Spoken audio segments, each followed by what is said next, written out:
Muy buenas a todos en otra sesión más de este evento online y presencial que tiene lugar en Tenerife, pero gracias a todos a los organizadores de Warandinga y Tenerife Dev por también tener un track online y permitir que gente desde casi cualquier parte del mundo, yo estoy en un pequeño rinconcito de Valencia, muy bonito, a mí el mejor pueblo del mundo, que es el puerto de Sagunto, pues pueda estar en un evento como este.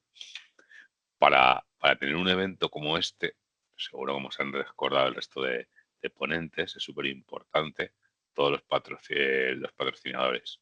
Eh, por suerte, en este evento, pues muchas empresas, tanto locales como de la península, como pues, Camina, Prodware, Telequia y Canarias.com y Salesianos, pues han ayudado y colaborado para que este evento se lleve a cabo. Así que eh, muchas gracias a todos ellos y estáis viendo pues ir visitar sus páginas web, sus redes sociales, hacer un poco, porque al final sin ellos pues muchas veces no podríamos estar transmitir todo hacer todos estos saraos y hablar de lo que más nos gusta, que es la tecnología. Bueno, antes de empezar con la sesión, he empezado ya que sí hablando y demás, como me gusta mucho hablar, yo ya además estoy solo, a lo mejor no tengo a nadie con quien me corte. Bueno, eh, me llamo Adrián Díaz Cervera, eh, llevo 4 años trabajando en el hub de Lidl de innovación, dirigiendo un equipo en el que llevamos varios productos bastante, bastante chulos y bastante potentes. No voy a hacer publicidad, pero bueno, eh, el nombre lo dice todo. Eh, Cosas más personales, que ya no son mi puesto de trabajo. Este año soy MVP en Developer Technologies, en la especialidad de .NET, por primera vez en mi carrera. Llevo 11 MVPs, desde SharePoint, Office Development, Azure, pues a decir, no sé, de casi cualquier MVP me pueden dar, yo encantado. A mí lo que me gusta es compartir y colaborar, así que súper encantado. Suelo escribir con menos frecuencia que la que me gustaría en mi blog de Avenger Dev y por Twitter, pues también estoy en Twitter X o se diga en ratos en los que tengo huecos, pues eh, alguna vez puedo participar en cualquier debate. Y si no, pues GitHub, en LinkedIn, en cualquier casi red social que podáis, pues me podéis encontrar y veamos. Pero bueno, vamos a lo que realmente importa. Eh, esta sesión, mm, eh, ¿cómo se titula? ¿Debo mirar de versión de .NET cada vez que sale una?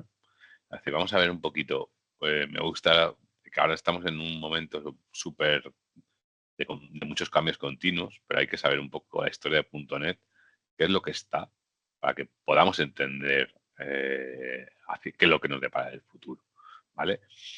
Me gustaría también que profundicemos un poquito las novedades que tienen el 9, ¿vale? Es decir, si esperáis algo trivial, pues no creo que sea el caso, pero pues a decir que las analicemos. Y después, una vez sepamos todas estas novedades que trae .NET 9, vamos a pensar si yo qué tengo que hacer para si quiero migrar, no quiero migrar, cómo lo puedo hacer. Haremos una pequeña demo y sacaremos un poco de conclusiones para ir rematando. Espero no pasarme del tiempo que tengo estipulado. ¿Vale? Pero bueno, antes de empezar, yo creo, es decir, en esta sesión, para mí si esperas un influencer que pone una PPT y dice, sí, migra, no migres. Esta no es tu sesión. Yo no, no voy a dar una masterclass en el que tú salgas de esta sesión diciendo sí o sí no.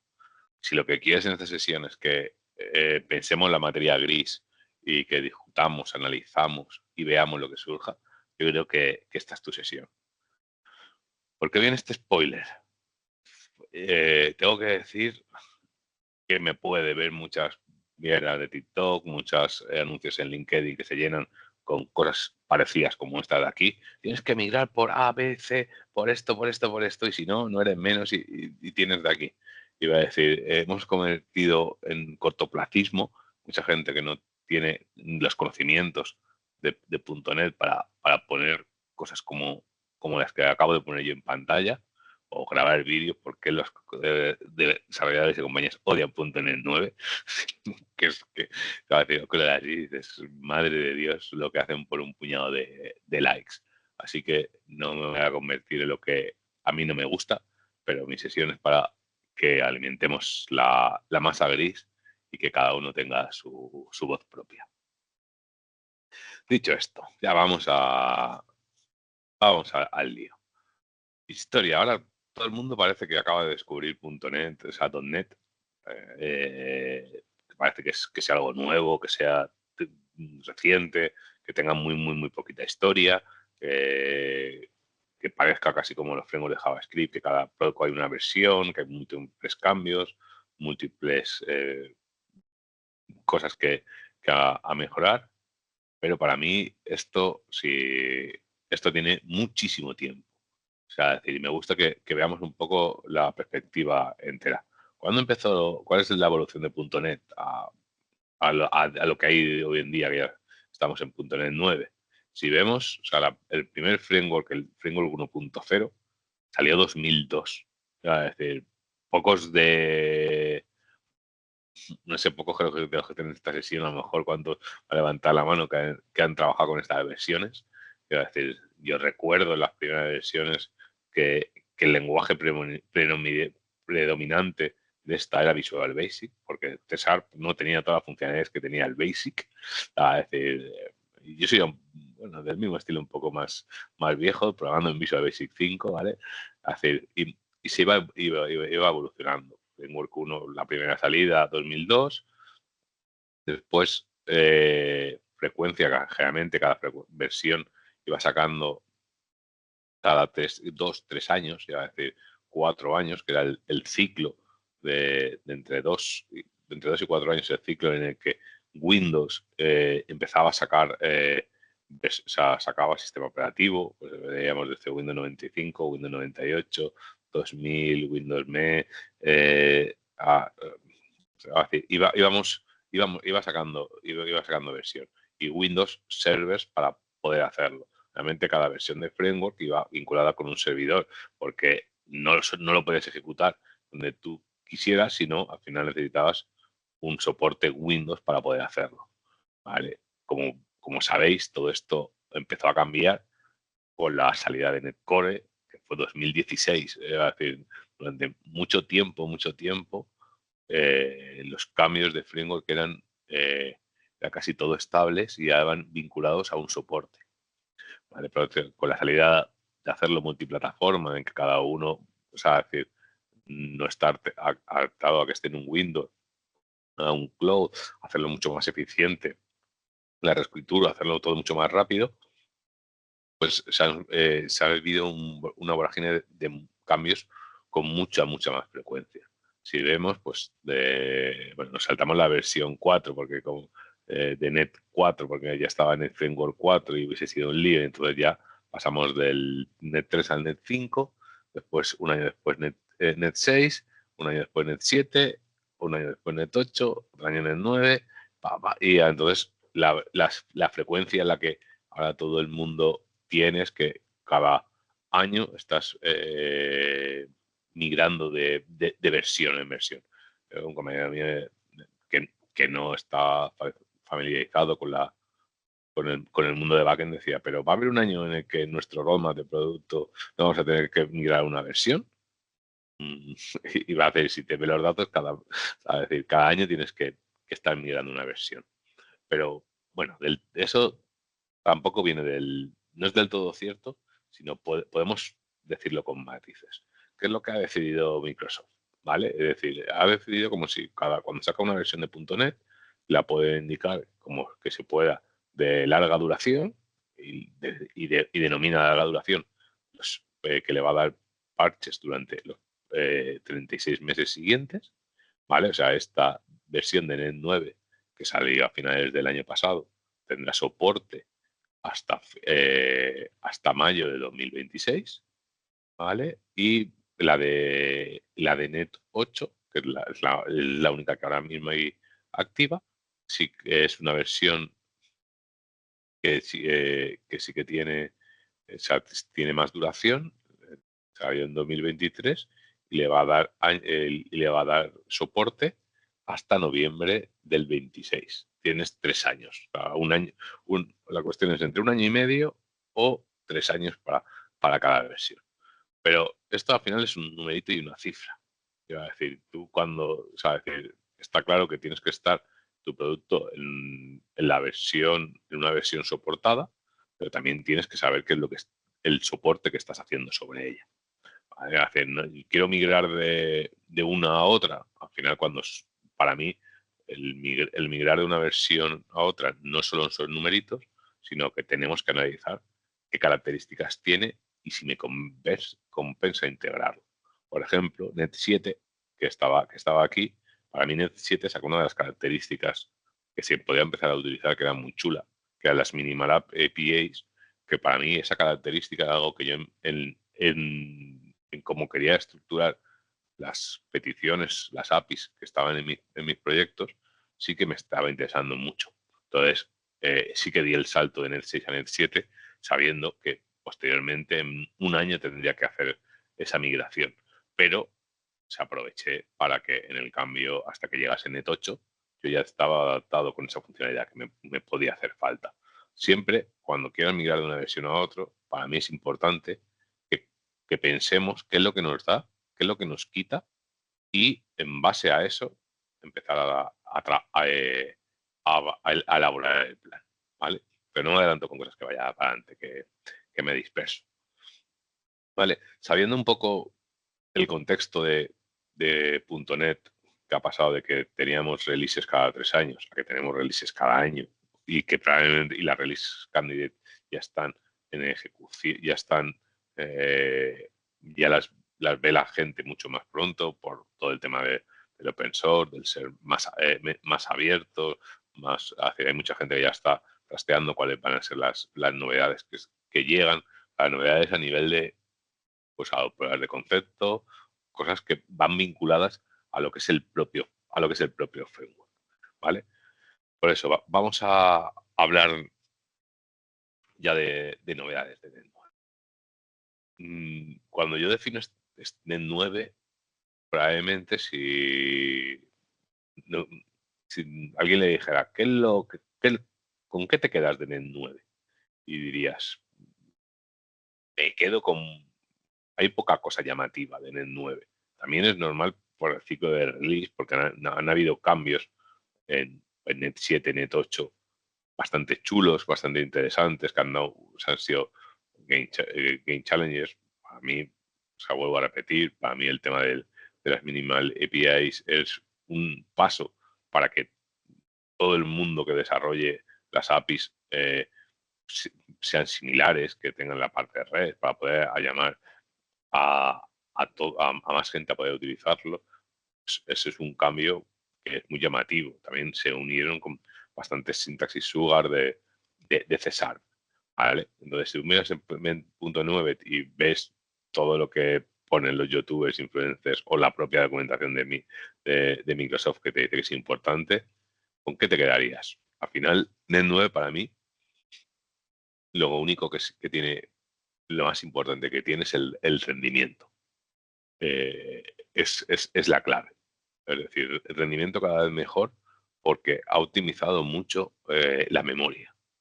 O sea, es decir, la memoria respecto a Net 8, para mí se reduce según esto. Ahora después veremos cómo podemos hacerlo, ¿vale? Pero dice que se reduce un porcentaje muy, muy grande del uso de la memoria. Las aplicaciones de .NET siempre han consumido mucha memoria. Que el Garbage, al final, se le han añadido al Garbage Collecting optimizaciones para hacer ejecuciones en momentos o sea, en momentos importantes. Es decir, no dejaban y al cabo del tiempo, cuando veía si había limpia eliminado el Garbage Collection. Ahora, o sea, Garbage Collection optimiza, le han puesto inteligencia artificial, si ven algunos elementos que ya no se utiliza o prevé que no se va a utilizar, automáticamente los elimina, y entonces toda esta funcionalidad hace que tu aplicación consuma mucho menos memoria. Que si consume mucho menos memoria, ¿qué te puede ocasionar? Al final, por ejemplo, que te cueste menos dinero, si te hace falta que estén en una web app con mucha menos memoria, porque al final te hacía falta para resolver determinados picos y ahora estás liberando la memoria mucho más rápido y, te puede estar, y con eso te puede estar ganando recursos del cloud o donde tengas tu infraestructura. Que al final, pues, es algo que te da mucho. En estas gráficas que sacan de Tech Empower, que es como la Biblia de los que garantizan que estos benchmarks están correctos, para mí también cuando comparan muchas veces los benchmarks es con casi todo a favor. Pues a mí cuando esto es el resultado base de lo que está diciendo en unas determinadas circunstancias que son las más favorables al test, hacia aquí pues de net 8, net 9 no es que estén empeorando, no estamos comparando con como pueda ser con uvas con peras con manzanas, y son dos de cosas totalmente distintos, sino que son elementos en los que tienen muy similar, pero a lo mejor donde está detectado el caso donde más memoria se pueda gastar. A lo mejor en tu caso en uso, es decir, en el mejor de los casos es un 93%. ¿Cuánto es el caso real que me aplica a mí? Porque siempre hay que medir antes de saber cómo se está comportando ahora para saber cuánto es la ganancia. Para mí después otro de los temas que está indicando, que indicaba que era mejorabas, es el número de requests. Y en el número de requests, o sea, dice que se incrementa en las minimal API de en esas determinadas circunstancias un 15%, que es en una aplicación con muchas peticiones son muchos datos. Perdona, es mucha información, pero no ha sido una subida tan potencial como ha habido, por ejemplo, de las minimal API de 6 a 7, porque la versión de 6 tenía, o sea, se mejoró mucho más que este 15% que hay ahora, o que el de la subida de .NET 3 a .NET 5, donde si el número de requests por segundo sí que mejoraba bastante. Pero pues otro donde ha puesto los esfuerzos Microsoft es a decir, en estas áreas de NET 9 es la optimización de los ficheros estáticos para servirlo más rápido. Queremos aumentarlo. Al final siempre hacia un mapeo y todo ha venido para buscar mejora de rendimiento. Estas son las principales novedades del framework como tal. Después, en muchos sitios marcaban, se lo he puesto aquí, he puesto Hybrid Cache, he puesto DD Framework. Hay novedades. Hybrid Cache para mí no es una novedad que venga con NET 9. Es una feature, podría haber sido una librería, debería haber sido una librería. O sea, es una librería, pero no darle el cariz de importancia a algo que el framework te daba la posibilidad de hacerlo de una forma relativamente sencilla, conociendo elementos como el distributed caché. Hay muchas funcionalidades. Esto lo escribí en mi blog sobre el por qué no creo que haga bien el sacar esto como novedades. Al final hay pocas noticias rimbombantes de esta novedad y entonces pues vamos a agregar algo para que la gente se quede con que estamos haciendo cosas. Preferimos decir que nos ha dado cosas muy buenas para migrar a .NET 9, como que es que nos mejore la memoria de nuestras aplicaciones muchísimo, y entonces es decir, sabemos que en un año tenemos otra vez novedades. No es algo que vamos a estar sedientos de novedades. Parece que hay que hacer muchas cosas en cada versión y mejor que nos hagan cosas muy importantes. Y una novedad de este rendimiento para mí es algo muy chulo.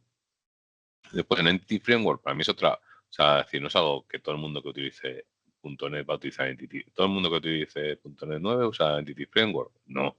¿Se han mejorado cosas de performance en Entity Framework? Correcto. O sea, sí, han agregado nuevas instrucciones Linux, han agregado funcionalidades. Muy bien. Pero, o sea, decir, no, queremos meter todo dentro de la salida del framework y para mí, ¿qué es lo que nos está dando el framework nuevo? Para mí no entra ni Hybrid Caché ni por supuesto cosas de Entity Framework.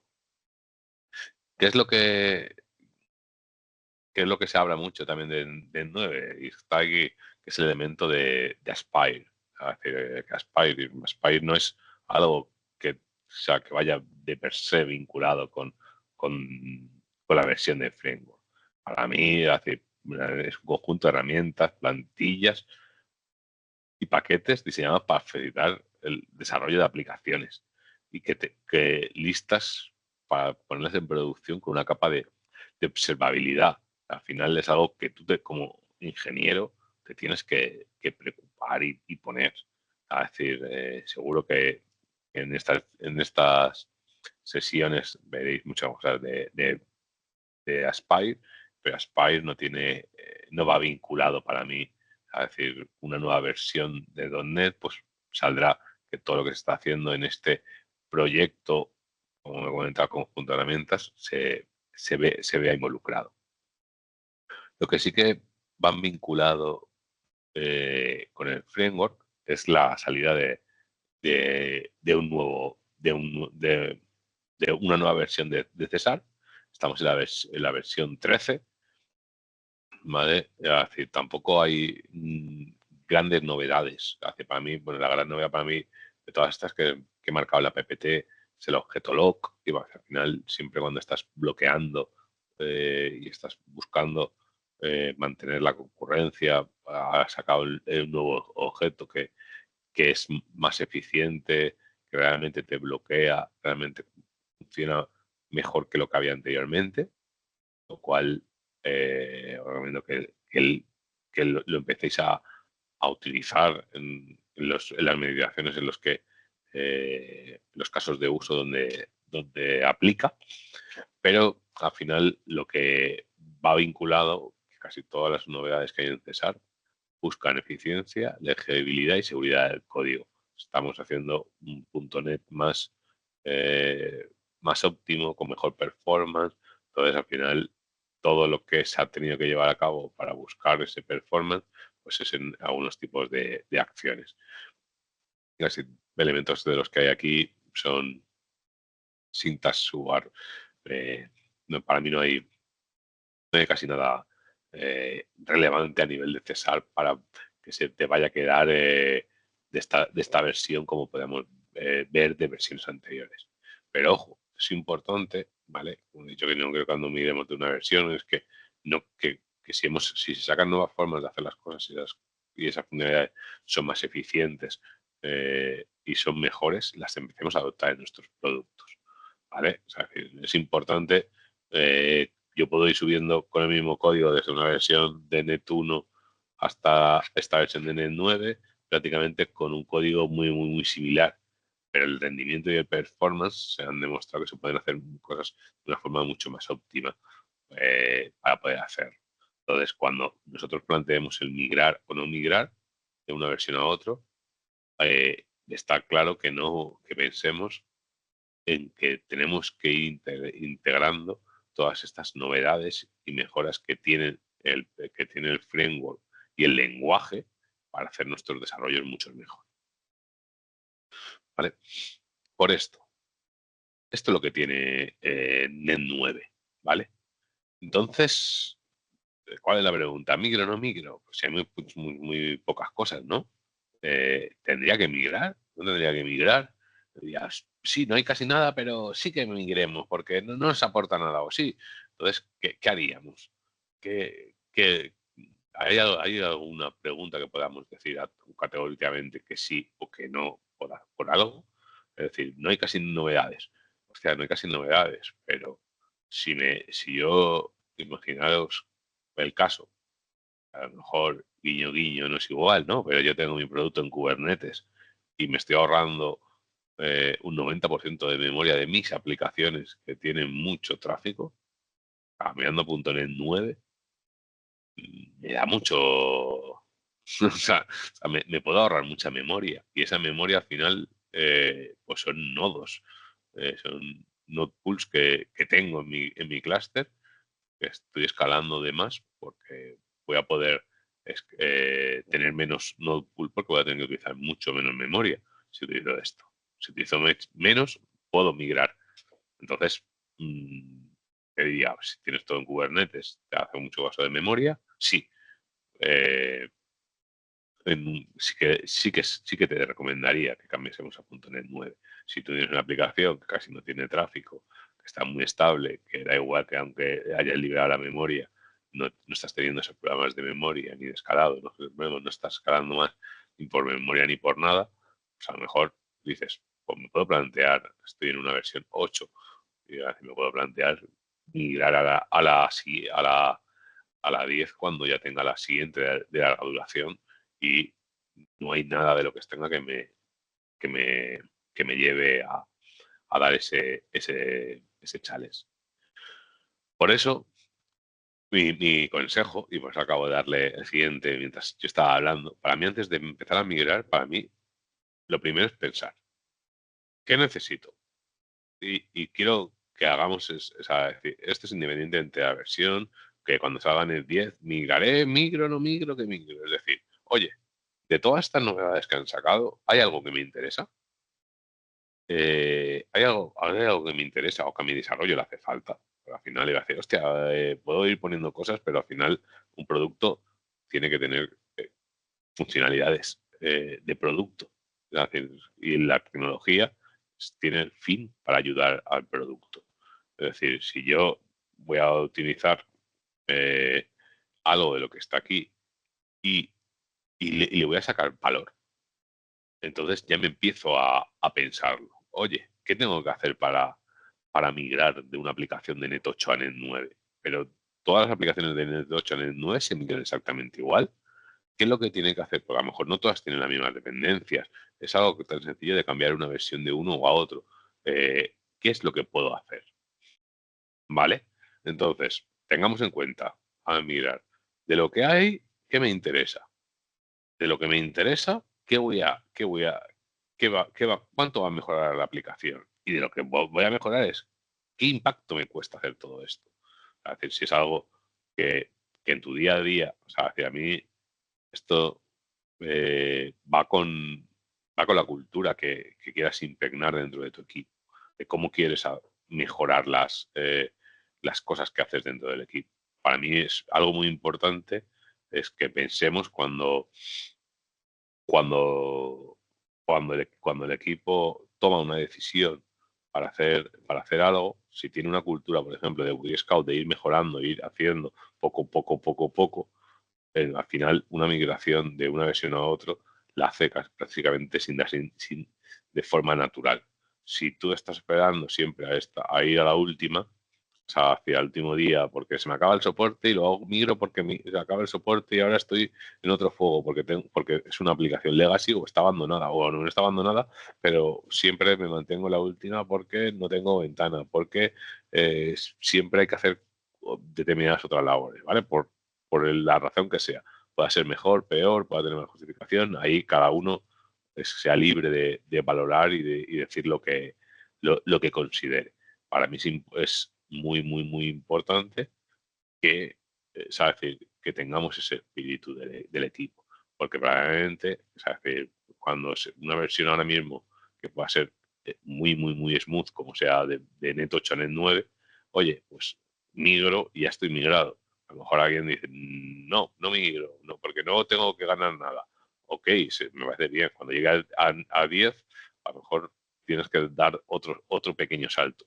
Si tú permanentemente te mantienes actualizado y te vas poniendo, el día que tengas que hacerlo, para ti es algo trivial. Sí, pasas mucho más tiempo sin migrarte de versiones hasta que se queda sin obsoleto, pues son 3 años en los que tienes para atrás, con lo cual probablemente 3 años de tu desarrollo se necesita hacer algún ajuste.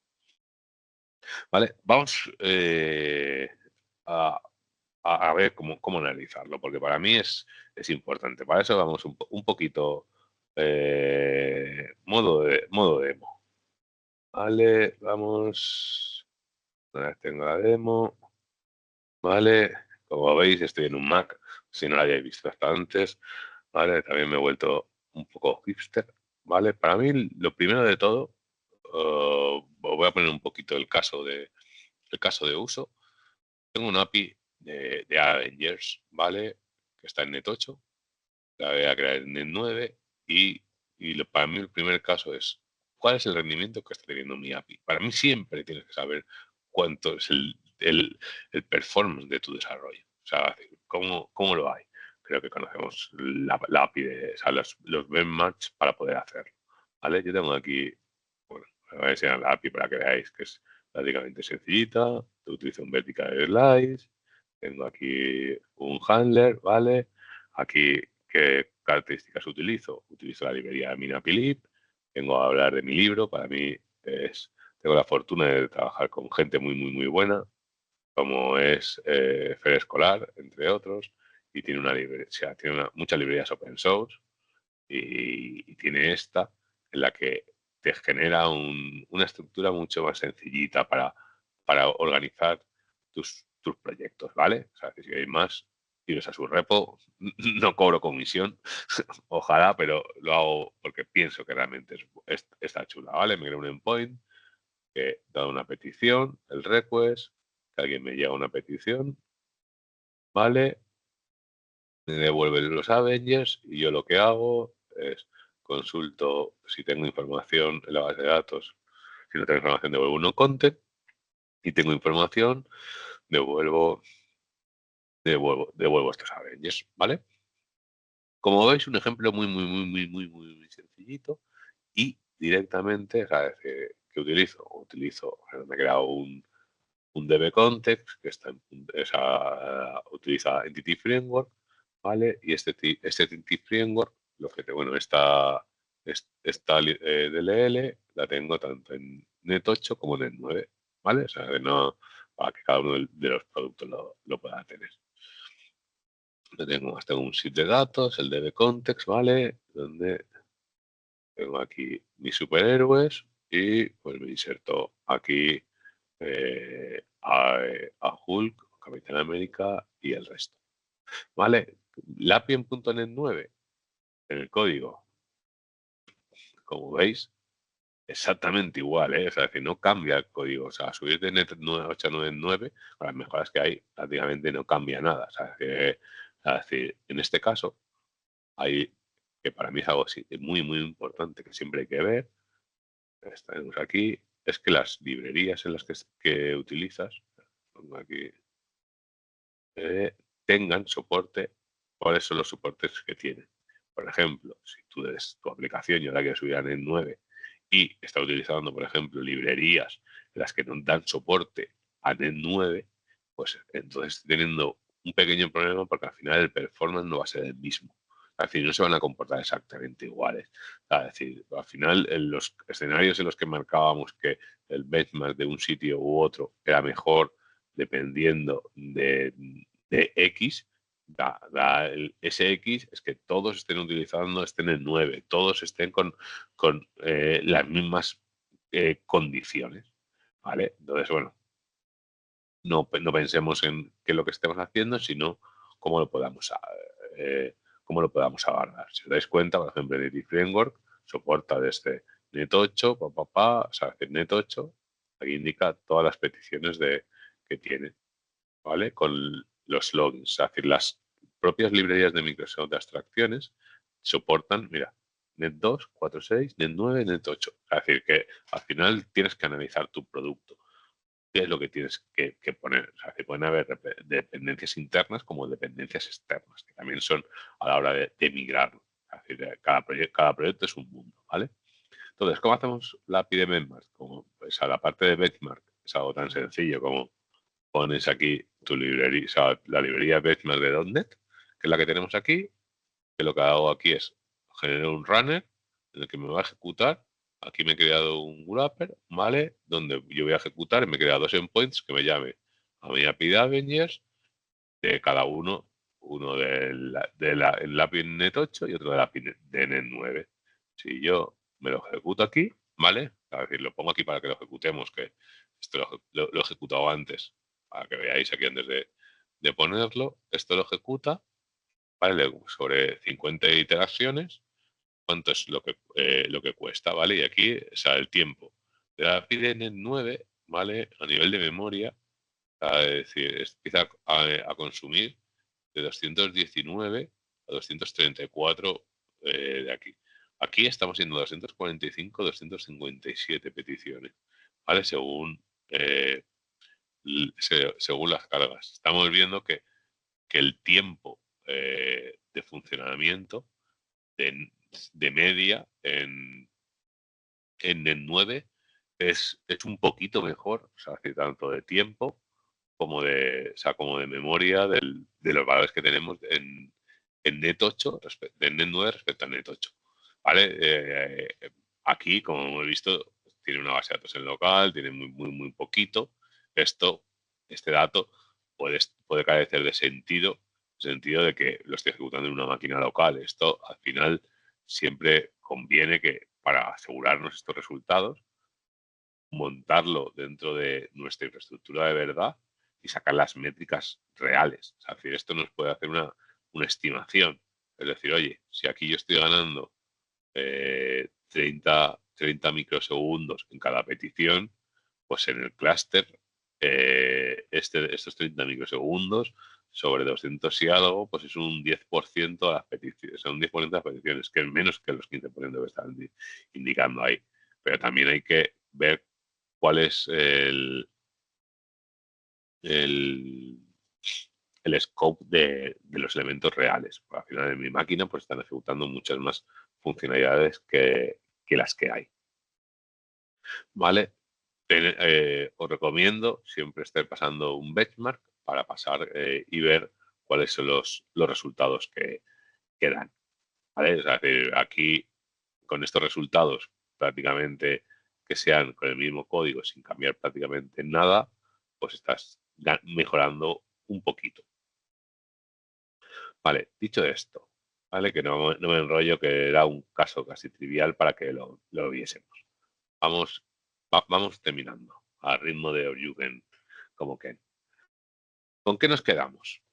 Para mí, primero de todo, independientemente de que sea de .NET, de la versión que tengamos, como hemos dicho, analicemos las novedades. ¿Qué nos aporta? ¿Qué voy a utilizar? ¿Esto dónde lo puedo poner?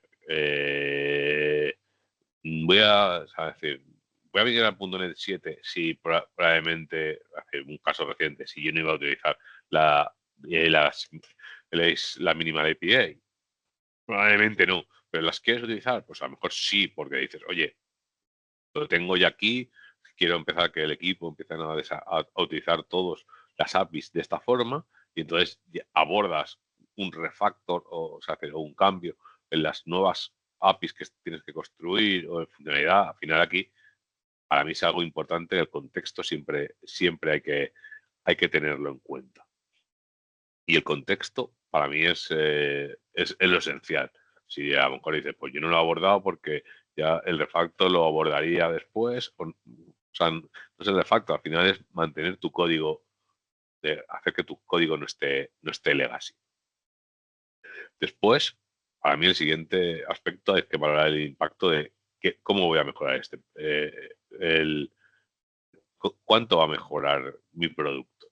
Es decir, si mi producto, o sea, yo me reduzco un 95% del uso de la memoria de mis aplicaciones, eso mirado a euros es mucho espacio, mucho dinero, con lo cual vamos a ser mucho más económicos. Esto también, por ejemplo, ha pasado por ejemplo, de poner la versión Net 1 a la versión, o sea, de la versión 3.5 de Net 3.5 a 5, ganabas un 15% de performance cambiando solo el numerito. Hay cosas que dices, hay que hacerlo. Después otras cosas que dices, oye, esto no sé si gane o no, pero ya estoy actualizado. Pero bueno, a lo mejor también hay que tener en cuenta cuándo se están produciendo los breaking chains. O sea, los breaking chains se producen siempre las de larga. Cuando tú estás eh, en una versión de soporte de larga duración, de las de 36 meses, esas de 36 meses, mucho más difícil que tengan breaking chains que las de que corten dentro de un año y medio. ¿Por qué? Sencillamente por el momento que es más sencillo de que en un año y medio te lo cancelen, o sea, es decir, hay algo que, un endpoint que te lo deprequen, que te lo marquen, como ya deja de tener soporte, mucho más, también estar mucho más atados a ese tema de estabilidad. Pero bueno, hay que ver cambios de breaking chains gordos, han habido cosas en autorización, en autenticación, digo versiones, no sé si la versión 8, por ejemplo, o cambio de la que se gestionaba, pero ninguno crítico en el que el código te funcionaría prácticamente exactamente igual. Después, también el coste. Hemos hablado de construir minimal APIs, a lo mejor que yo ya tengo controladores y tengo que migrarlo, que me va a hacer un coste enorme solo porque mm, quiero unificar la forma en la que todo el mundo trabaje o pueda hacer esto y al final me está dando un impacto o, o temas de que me estén dando ahorro. También es algo importante y que no valoramos lo suficiente son las dependencias. Y por eso, para mí hay una cosa que es que también odio a los influencers de youtubers y demás que dicen. Es decir, no voy a poner mi hate sobre librerías como Mediator, como bueno, como casi todas de Jimmy Bogart, que son muy famosas y que la gente que las utiliza, Automapper, que tengan de aquí, porque al final te estás poniendo una dependencia de tu proyecto, de algo en lo que puedes hacer y después que encima su rendimiento no sea el bueno. Entonces tienes que ver cuántas tienes, o sea, decir, cuánta esa librería, cuánta aceptación está teniendo, cuál es su crecimiento, o esperación de crecimiento, porque si estás utilizando una librería que no la va a utilizar nadie y la has añadido aquí, no vas a tenerla permanentemente esta es la DLL como se tenía antaño, mira, esto que ni se borra del disco duro para poder tenerlo. Entonces, te hagas el mapa de lo que tienes en tu desarrollo. Una vez tengamos todo esto analizado, para mí es o sea, hay que establecer el plan para migrar, o sea, para llevar a cabo la migración o cuando se vaya a llevar la migración, que es lo que me va a hacer falta tener listo, preparado antes de tiempo para poder llevarlo a cabo y establecer el plan para, para llevarlo a cabo. Y una vez lo termine de la migración, no me conformo solo con la migración, sino quiero analizar los resultados, cómo se está comportando, porque al final es muy importante, para mí es súper importante todo tema de monitorización, métricas y observabilidad que tiene tu desarrollo para saber por dónde puede crecer. Claro, porque es decir, nosotros hemos hecho unas estimaciones iniciales de cuánto puede mejorar, después son menos, ok, pero también hay que saber que las circunstancias a lo mejor de producción pueden ser totalmente distintas, aunque escenarios pueden ser distintos. A lo mejor en escenarios de productos que se utilicen mucho y tengan mucho consumo de memoria, pues te digo así, míralo. Pero oye, yo tengo un producto, tengo este clúster, ni escala ni escala, tengo esta boda, ni escala de nube de distancia ni escala de distancia. Como me conviene que gaste energía. O sea, ahí, pues, la respuesta es no. Pero aquí para mí es un depende. O sea, de cada caso tengamos y no pongamos algo genérico para poner a todo el mundo a hacerlo en el escenario, sino, oye, todo el mundo cambiar ya, iros a .NET 9, ¿por qué no? Pues viendo, no nos quedemos, analicemos nuestro caso y si nuestro caso nos resulta que nos interesa, buscamos cuál es el plan para que queremos hacerlo. Y una vez tengamos esto, seguro que las siguientes migraciones van a ser mucho más sencillas. ¿Por qué? Porque nuestro desarrollo ya está optimizado. Entonces, cuando o he establecido el plan, si tengo dependencias, ¿Sabes? De cuando pongo, a lo mejor es decir, si esta librería ya nadie la está utilizando, hay que quitársela, hay que reemplazarla, hay que hacer ese desarrollo, porque muchas veces tenemos esa propia dependencia. O tengo 7 aplicaciones que están utilizando desde que yo migre mi desarrollo de aquí. Y no puedo ir empezando con otros distintos microservicios para ir pudiendo hacer o modificando todos estos Dockerfile. Para mí es algo muy importante para mantener todos los desarrollos en vivo. Y creo que con esto, no me he pasado de los 50 minutos, si no, espero que la conexión no me riña mucho y, y que se haya gustado la charla. Muchísimas gracias y bueno, podéis encontrar ese es mi nickname en X o en cualquier sarado físico, pues nos podemos estar y a ver si en un año de estos estoy cerca y os puedo estar en persona en el evento. Muchas gracias y os dejo continuando con los siguientes compañeros.